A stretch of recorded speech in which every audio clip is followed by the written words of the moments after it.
শিক্ষার্থী বন্ধুরা, আজকে আমরা এই ভিডিওর মাধ্যমে দেখব কিভাবে এসএসসি রেজাল্ট বের করা যায় মার্কশিট সহকারে। তো এসএসসি রেজাল্ট বের করার জন্য আপনাদের প্রথমে একটি ব্রাউজার ওপেন করতে হবে। আমি এখানে ক্রোম ব্রাউজারটি ওপেন করলাম। ক্রোম ব্রাউজারটি ওপেন করার পরে এরকম একটি ইন্টারফেস শো করবে। এখানে দেখতে পারবেন সার্চ বার। আপনারা সার্চ বারে সার্চ করবেন board result gov.bd। Board result gov.bd-তে ক্লিক করার পরে এরকম একটি ইন্টারফেস শো করবে।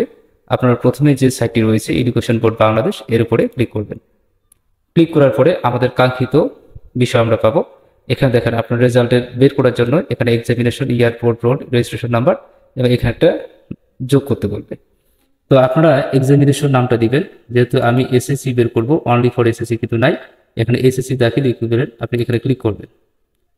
ক্লিক করার পরে ইয়ার দেবেন, পাসিং ইয়ার, আপনি কোন সালে পাস করেছেন সেটা। তো উদাহরণস্বরূপ এখানে আমি 2013 সালে দিলাম। এরপরে বোর্ড আপনারা সিলেক্ট করবেন। যেহেতু আমি দিনাজপুর বোর্ড থেকে, আমি দিনাজপুর বোর্ড দিলাম। রোল নাম্বার হচ্ছে আমার 148058 আমি দিলাম। এবার রেজিস্ট্রেশন নাম্বার দিব, আমার রেজিস্ট্রেশন নাম্বার আমি দিলাম। দেওয়ার পরে এখানে দুইটাকে যোগ করে এখানে বসে দিবেন। এখানে 3 হচ্ছে 3 বসাবেন। বসানোর পরে এখানে সাবমিট করবেন। সাবমিট করলে এই যে আমি আমার রেজাল্ট মার্কশিট সহকারে দেখা আমার জিপিএ 5 এবং মার্কশিটটা হচ্ছে এটা গ্রেড সিরিজ যেটাকে বলে সহকারে আমি আমার রেজাল্ট দেখতে পাচ্ছি।